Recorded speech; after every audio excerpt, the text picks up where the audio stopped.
We are the Gujarat Technological University. Since its inception over a decade ago, GTU has been empowering young and curating minds to realize their true potential. Over 4 lakh inspired students are enrolled with one of the premier academic universities in India. With more than 450 affiliated colleges in its fold operating across 5 zones of the state, GTU, the International Innovative University, your place to move forward.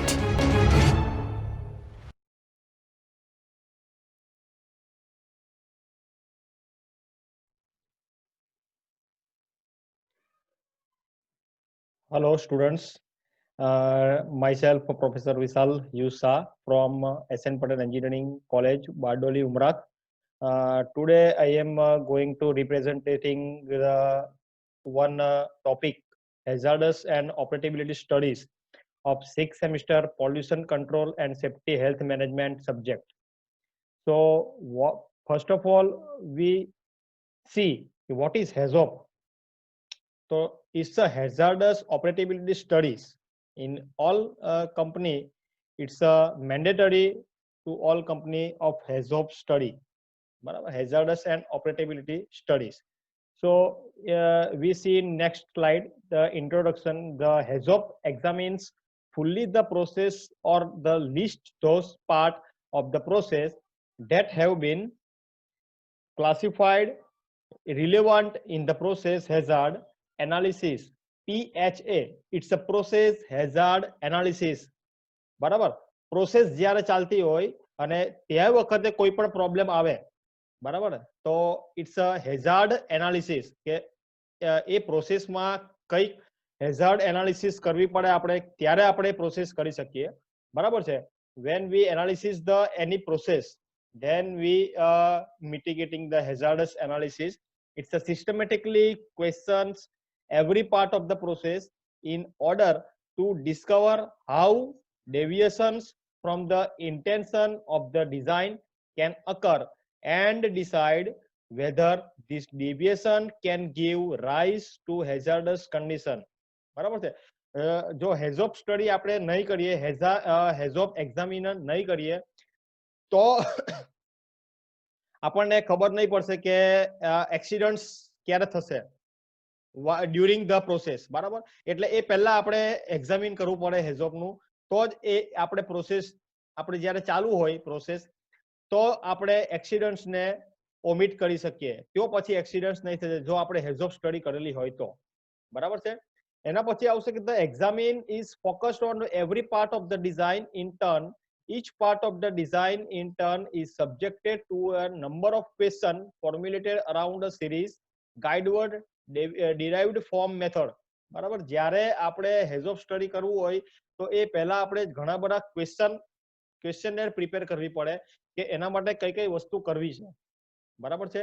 એમાં કઈ વસ્તુ available હોય, કઈ વસ્તુ જરૂરી છે examine કરવા માટે, તો એ પહેલા આપણે બનાવવું પડે, બરાબર છે. હવે એની એક એપ્લિકેશન આપેલી છે કે stage of application of HAZOP study, બરાબર. તો એમાં આપણે એક વ્યવસ્થિત ફ્લો શીટ બનાવવી પડે કે આપણે કયા ડાયરેક્શનમાં જવું છે, બરાબર છે. Design at the flow sheet stage, બરાબર. Stage wise we have to prepare flow sheet, બરાબર છે. આખી આપણે પ્રોસેસ બતાવવી પડે કે હેઝોપ એક્ઝામિન કેવી રીતે કરવું પડે.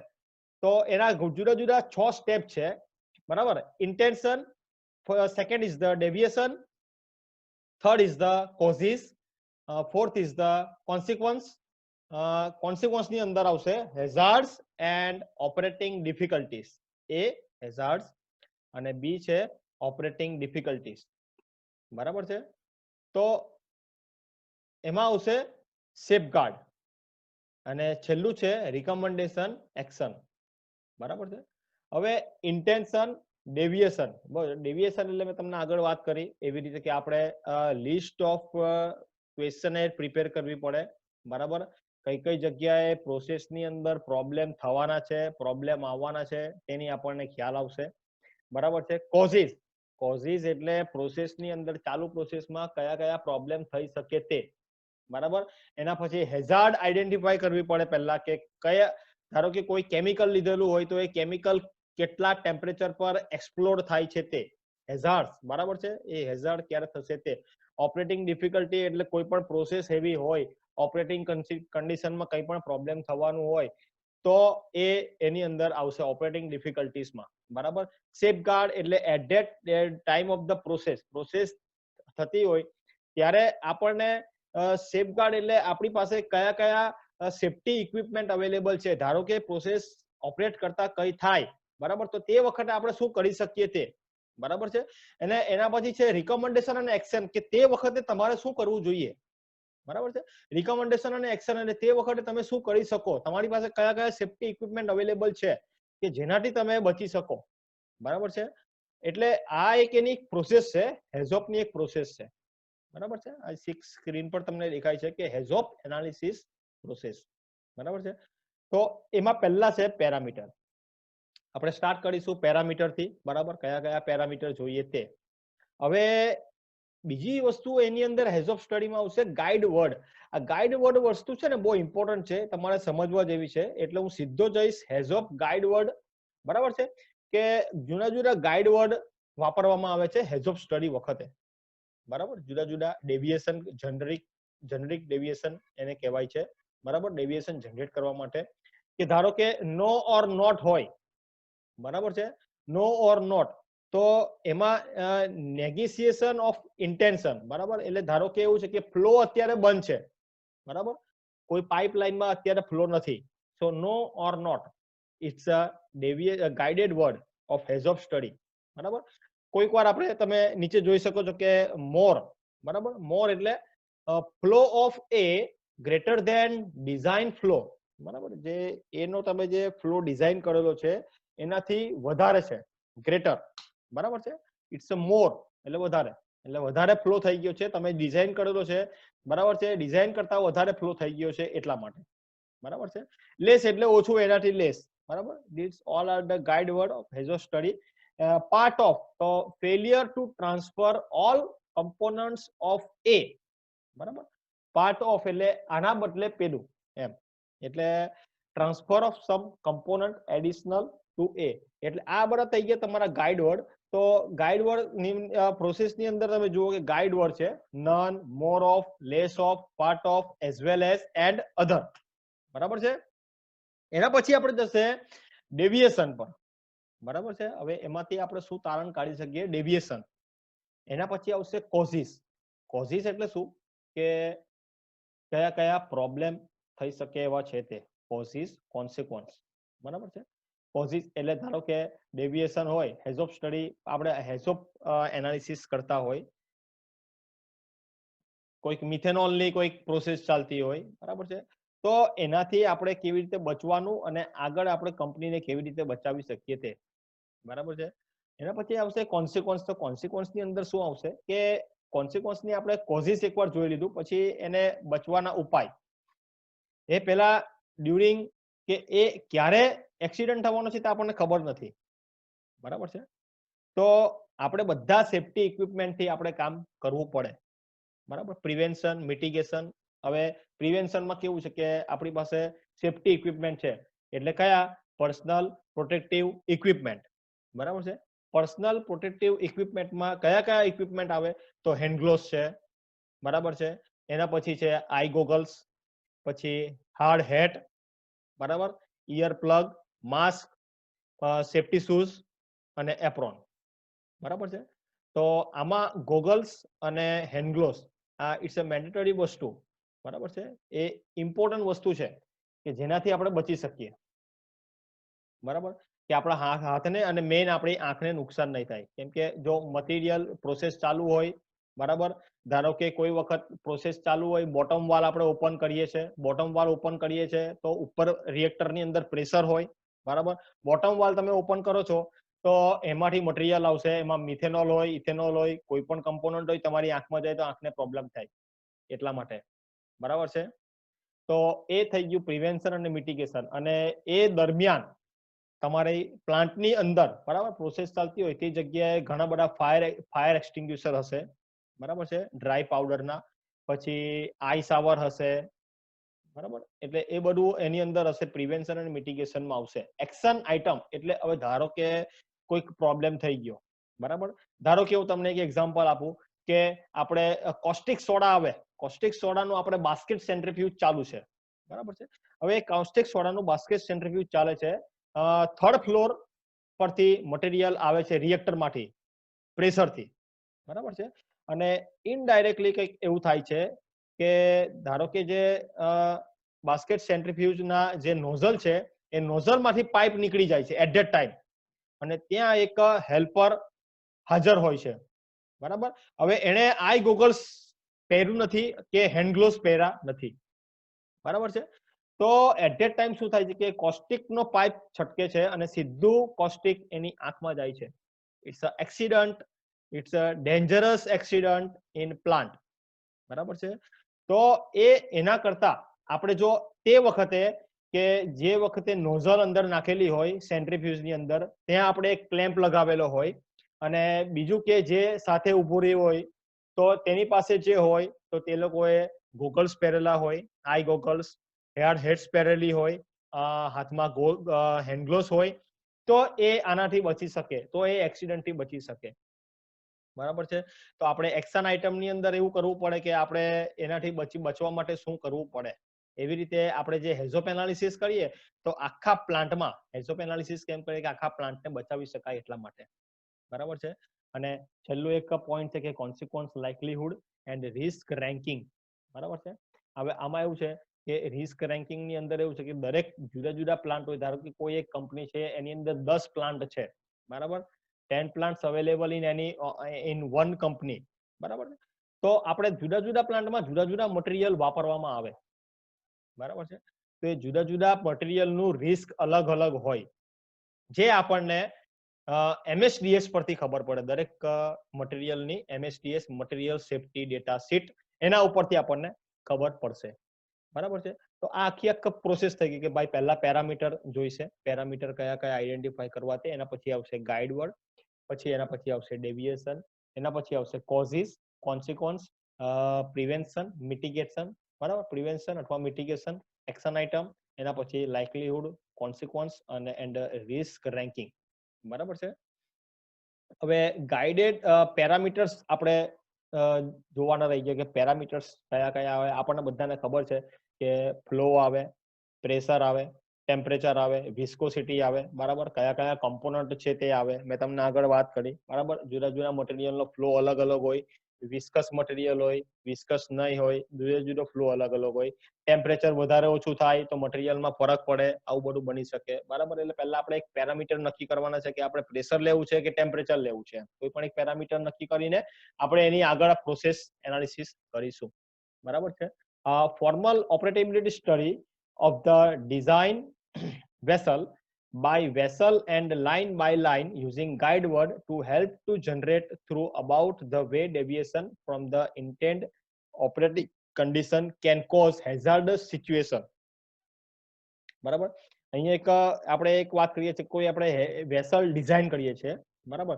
તો એમાં ગાઈડેડ વર્ડ જે આપણે વાપરીએ છીએ તે આપણને હેઝોપ એનાલિસિસમાં કામ લાગે, બરાબર. એટલે પહેલા આપણે પ્લાન્ટ શરૂ કરતા પહેલા આપણે એની પ્રોજેક્ટ કરવો પડે. પ્રોજેક્ટ એટલે દરેક ઇક્વિપમેન્ટને સેટ કરવા પડે, બરાબર. તો ઇક્વિપમેન્ટ ડિઝાઇન કરવા માટે જ્યારે આપણે આપીએ છીએ ત્યારે એમાં ગાઈડેડ વર્ડ જો વાપરવામાં આવે તો આપણને હેઝોપ સ્ટડી કરવા માટે એકદમ ઈઝી થઈ જાય, બરાબર. હવે એમાં હવે વેસલ છે, વેસલને ડિઝાઇન કરવા માટેના ઇમ્પોર્ટન્ટ જે ગાઈડેડ વર્ડ છે એમાં પહેલું છે ઇન્ટેન્શન, બરાબર. The intention defines how the particular part of the process was intended to operate.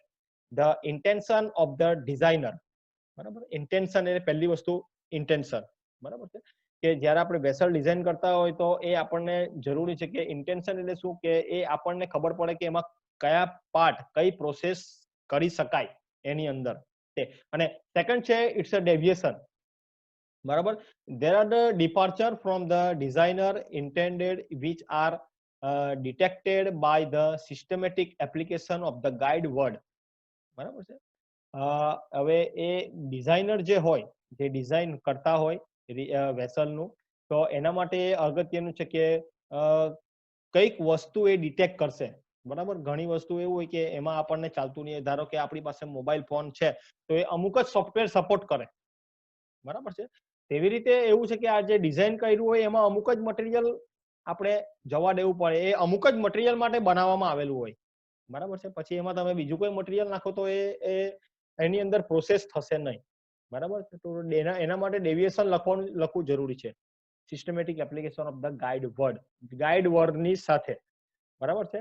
એના પછી આવશે કોઝિસ, બરાબર. આ જે બધું આખું પ્રોસેસમાં છે તે જ હું તમને રિપીટ કરું છું. કોઝિસ એટલે reason why and how the deviation could occur, બરાબર છે. ડેવિએશન એટલે નો, નોટ, મોર, લેસ, આ કેવી રીતે થવાનું છે તે. કોન્સિક્વન્સમાં એવું છે કે occurrence of the meaningful deviation, બરાબર. ક્યારે આવશે, ક્યારે આપણે મીનિંગફુલ ડેવિએશન બતાવવું પડે, બરાબર છે.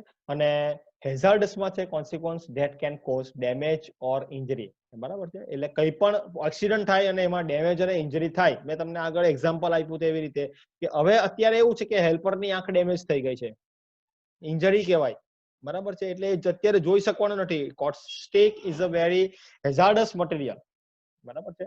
તો હેઝાર્ડસ ની અંદર આવશે consequence that can causes damage or loss or injury, બરાબર છે. ક્યાં તો માણસ ઇન્જર થઈ જાય અને એમાં મરી પણ શકે, બરાબર છે. હવે કોમન હેઝોપ એનાલિસિસ પ્રોસેસ પેરામીટર, બરાબર. હવે હેઝોપ એનાલિસિસ પ્રોસેસ પેરામીટર ની અંદર કયા કયા પ્રોસેસ પેરામીટર આવી શકે તે, તો એમાં પહેલું છે ફ્લો, બરાબર છે. ફ્લો કેટલો છે, કેટલા ટાઈમ પર ફ્લો છે, બરાબર, કેટલા રેટ પર ફ્લો થાય છે તે, બરાબર છે. તે બધું એની અંદર આવશે. ટાઈમ, અમુક રિએક્શન આવે તો એ અમુક ટાઈમ પર રિએક્શન આવે, કે ધારો કે 2 કલાક માટે રિએક્શન હોય, 15 મિનિટ માટે રિએક્શન હોય, 3 કલાક માટે રિએક્શન હોય. તો time is most important in reaction of the vessel, બરાબર છે. એના પછી આવશે frequency. Mixing is a most important things, બરાબર. મિક્સિંગ પેરામીટર એ સૌથી ઇમ્પોર્ટન્ટ પેરામીટર છે કે જો પ્રોપર આપણે મિક્સ નહીં કરીએ તો મટીરિયલ, 2 મટીરિયલ કે 3 મટીરિયલને મિક્સ કરીને જે બીજું મટીરિયલ ફોર્મ થવાનું હોય તો એ મટીરિયલ ફોર્મ થશે નહીં, બરાબર છે. એના પછી આવશે પ્રેશર. હવે પ્રેશર એવું હોય કે આપણે એકલું એટમોસ્ફિયરિક પ્રેશર નથી આવતું કંપનીની અંદર. વેસલ જ્યારે ઓપરેટ કરતા હોય ત્યારે એમાં નાઇટ્રોજન પ્રેશર પણ આવે, ઓક્સિજન પ્રેશર પણ આવે અને હાઇડ્રોજનનું પ્રેશર પણ આવે, બરાબર. જુદા જુદા મટીરિયલમાં જુદી જુદી રીતે પ્રેશર લેવાનું હોય છે. પ્રેશર લીધા પછી આપણે એ મટીરિયલને બાસ્કેટ સેન્ટ્રીફ્યુજમાં મોકલી અને પછી એને ડ્રાય કરી શકીએ, બરાબર છે. કમ્પોઝિશન પણ ઇમ્પોર્ટન્ટ વસ્તુ છે કે કયા કયા કમ્પોઝિશન છે, બરાબર. આપણે રેશિયો જોવો પડે કે 1:2 નો છે, 1:3 નો છે, બરાબર. It's a composition ratio. Then viscosity, addition, temperature, pH, voltage, separation, level, speed, toxicity અને રિએક્શન, બરાબર. Speed is another important parameter for reaction, બરાબર છે. સ્પીડ એટલે જે ઇમ્પેલર ની સ્પીડ હોય, એજિટેશન ની સ્પીડ હોય, એ યુનિફોર્મ હોવી જોઈએ, બરાબર છે. 100 આરપીએમ તો 100 આરપીએમ પર જ મિક્સિંગ થવું જોઈએ, રિએક્શન થવું જોઈએ ફોર 1 અવર, બરાબર છે. તો એ વસ્તુ એની અંદર આવશે સ્પીડ. અને બીજા ઘણા બધા પેરામીટર્સ છે, temperature, pH, voltage, separation, reaction level. ટેમ્પરેચરનું is a most important parameter. Temperature પર આપણે ધ્યાન આપવું પડે, નહીં તો મટીરિયલની યીલ્ડ ટેમ્પરેચરથી ઘટી શકે છે, બરાબર છે. હવે ગાઈડ વર્ડ આપણે જોઈ લીધું છે. હવે એની અંદર ગાઈડ વર્ડ ની અંદર બીજી કઈ વસ્તુ છે ડિટેલની અંદર, કે ધારો કે નો છે, ગાઈડ વર્ડ નો છે, તમે સ્ક્રીન પર જોઈ શકો છો પીપીટી ની અંદર કે ગાઈડ વર્ડ નો, ડેવિએશન, નો સ્ટીમ ફ્લો, બરાબર. અત્યારે સ્ટીમ ફ્લો થતી નથી, બરાબર છે. તો હવે શું, તો પોસિબલ કોઝિસ. હવે અત્યારે નો, ગાઈડેડ વર્ડ નો છે, નો સ્ટીમ ફ્લો, બરાબર. હવે સ્ટીમ પાઇપલાઇનમાં ફ્લો કેમ નથી થતી, બરાબર. ધારો કે આપણે યુટિલિટીમાં કોલ કરીએ એઝ અ કેમિકલ એન્જિનિયર, બરાબર છે, કે એઝ અ પ્રોસેસ એન્જિનિયર કે અમને સ્ટીમ જોઈએ છે, બરાબર. તો એ એમ કે મેં સ્ટીમનો વાલ્વ ઓપન કરેલો છે તમારા પ્લાન્ટનો. ધારો કે તમે પ્લાન્ટ નંબર 7 માં કામ કરો છો, તો પ્લાન્ટ નંબર 7 નો સ્ટીમનો વાલ્વ મેં ઓપન કરેલો છે, બરાબર. પણ નો સ્ટીમ ફ્લો, એ સ્ટીમ નથી આવતી. તો શું થઈ શકે, કઈ કઈ પોસિબિલિટી હોય? તો એમાં પહેલી પોસિબિલિટી છે કે બ્લોકેજ. બરાબર, ઘણા સમયથી તમે સ્ટીમ તમારા પ્લાન્ટમાં લીધેલી નહીં હોય તો બ્લોકેજની શક્યતા છે. તો બ્લોકેજ એટલે કોઈ જગ્યાએ બ્લોકેજ હોય તો એ સ્ટીમ તમારી સુધી આવી શકે નહીં. બરાબર છે.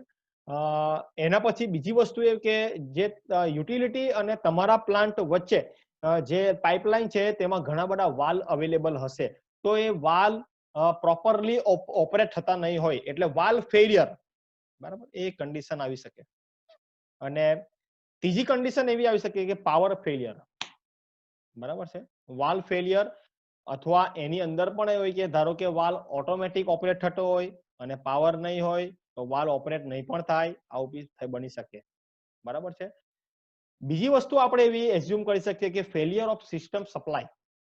બરાબર, ત્યાંથી જ એ લોકોએ એમ કીધું કે મેં વાલ ઓપન કરેલો છે સ્ટીમનો અને સ્ટીમ તમારે ત્યાં આવશે, પણ ત્યાંથી જ કોઈ કન્ડિશન એવી બની શકે અને ઓપરેટિંગ કન્ડિશન એવી બની શકે કે ત્યાંથી જ સ્ટીમ આપણે ત્યાં આવતી જ નહીં હોય, એવું પણ બની શકે.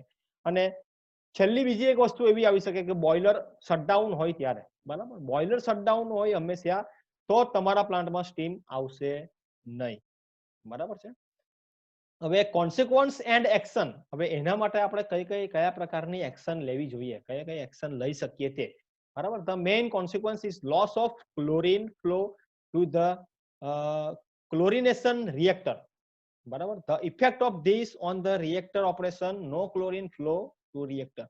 હવે મેઇન કોન્સિક્વન્સ એ છે કે ક્લોરીનનો ફ્લો ઓછો થઈ જાય, loss of chlorine flow to the chlorination reactor. બરાબર, ક્લોરિનેશન રિએક્ટર હોય એમાંથી ક્લોરીનનો ફ્લો ઓછો થઈ જાય. બરાબર, તો એનાથી શું થાય કે રિએક્શન ઓપરેશનની અંદર પ્રોબ્લેમ આવી શકે. બરાબર છે. તો એની અંદર એવું થઈ જાય કે એમાં ક્લોરીનનો ફ્લો 0 હોય એટલે no chlorine flow to the reactor. બરાબર છે. અને એમાં એક્શન આપણે એવી આપણે લઈ શકીએ કે લો ફ્લો પ્રેશર એલાર્મ. બરાબર, low flow pressure alarm should be installed. બરાબર, કે ધારો કે ફ્લો ઓછો થઈ જાય તો તમને ઇન્ડિકેટ કરે. બરાબર છે, લો ફ્લો પ્રેશર એલાર્મ કે ફ્લો ઓછો થઈ જાય તો તમને ઇન્ડિકેટ કરશે કે હવે શું થશે. બરાબર, કે ભાઈ તમારો ફ્લો ઓછો થઈ ગયો છે. હવે ફ્લો ઓછો થઈ જાય તમને ખબર નહીં પડે તો આખું રિએક્શન તમારું ફેલ જશે. બરાબર, કેમ કે પ્રોપર ફ્લોમાં તમારે રિએક્શન કરવું પડે. તો એના માટે એવું છે કે ક્લોરીનનો ફ્લો ઓછો થઈ ગયો તો આપણને ખબર પડી જોઈએ તો એના માટે low flow pressure alarm should be installed in pipeline. બરાબર છે.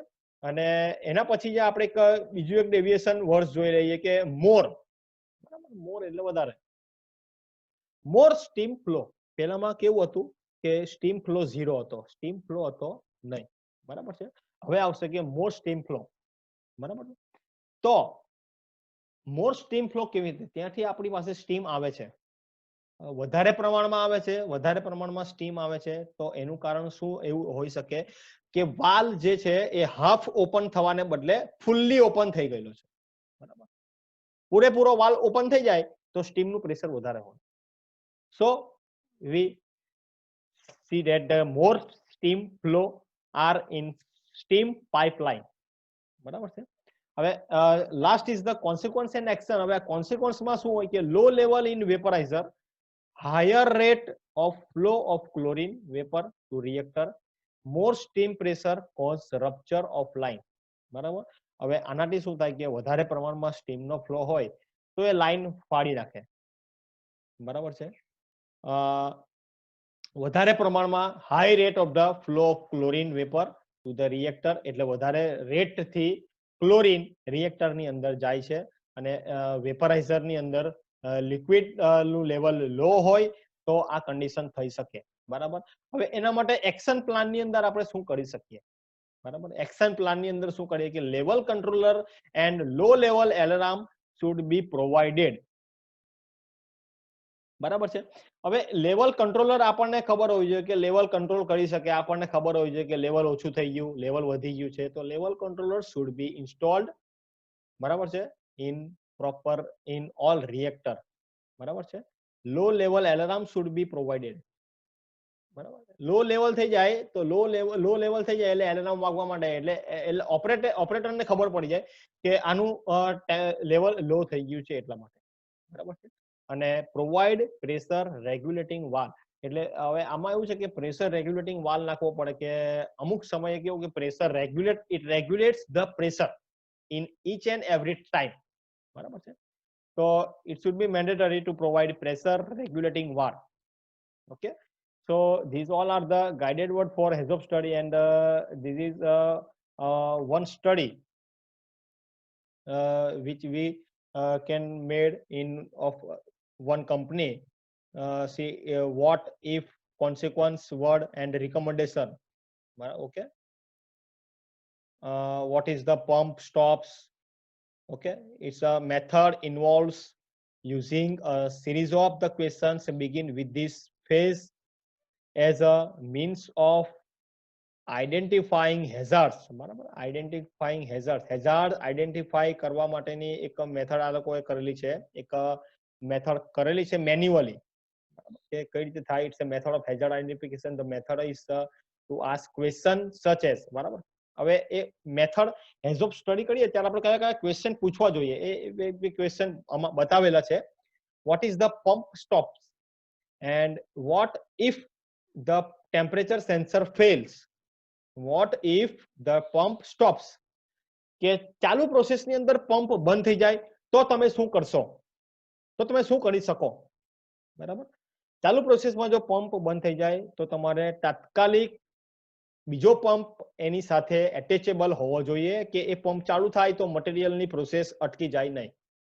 અને what if the temperature sensor falls ટેમ્પરેચરનું સેન્સર ખરાબ થઈ જાય ફેલ્સ તો તમે શું કરી શકો કેમ કે તમને ટેમ્પરેચર પછી રિએક્ટરનું તમને મળશે નહીં બરાબર if the sensor fails okay તો એ તમારે જોવું પડે કે એમાં તમે શું કરી શકો સેન્સર ફેલ થઈ જાય તો શું કરી શકો તો એ સેન્સર તમારે તાત્કાલિક ઇન્સ્ટ્રુમેન્ટેશન વાળા પાસે રિપેર કરાવવું પડે અથવા એના માટે બીજા એક સેન્સરની કોઈ વ્યવસ્થા તાત્કાલિક કરવી પડે કે કેમ કે temperature is a most important things for reaction of any composition the method involves review of the whole design by the using of questions of this type બરાબર એટલે આખી આ હેઝોપ સ્ટડી આ પ્રમાણે કરી શકાય હેઝોપ સ્ટડીમાં ગાઈડલાઈન વર્ડ પણ વાપરી શકાય પછી તમે અત્યારે મેં જેવા ક્વેશ્ચન કીધા એવા ક્વેશ્ચનાઇર બનાવવા પડે એનાથી આખી હેઝોપ સ્ટડી થશે બરાબર છે તો આઈ થિંક મારું માનવું છે કે તમને હેઝોપ એનાલિસિસ વિશે ખ્યાલ આવી ગયો હશે બરાબર હેઝોપ સ્ટડી છે કે તમારા માટે એવું છે કે પ્રોસેસ એન્જિનિયર માટે ઘણી બધી ઇમ્પોર્ટન્ટ વસ્તુ છે તમે ધારો કે કોઈ કંપનીમાં જશો B chemical as a B chemical તમને આ બધી વસ્તુ ખબર હોવી જોઈએ બરાબર સેફટી ઓપરેટેબિલિટી સ્ટડી સેફટી વિશે ખ્યાલ હોવો જોઈએ હેઝોપ વિશે ખ્યાલ હોવો જોઈએ બરાબર સેફટી ઇક્વિપમેન્ટ વિશે ખ્યાલ હોવો જોઈએ સેફટીના ઇક્વિપમેન્ટ કયા કયા કઈ જગ્યાએ એ ઇક્વિપમેન્ટથી શું થાય એના વિશે તમને ખ્યાલ હોવો જોઈએ બરાબર છે તો આ બધી જ વસ્તુ તમને ખ્યાલ હોવી જોઈએ તો thank you for attention of my lectures and thanks to my colleges to give opportunity to record this video. Thank you, students.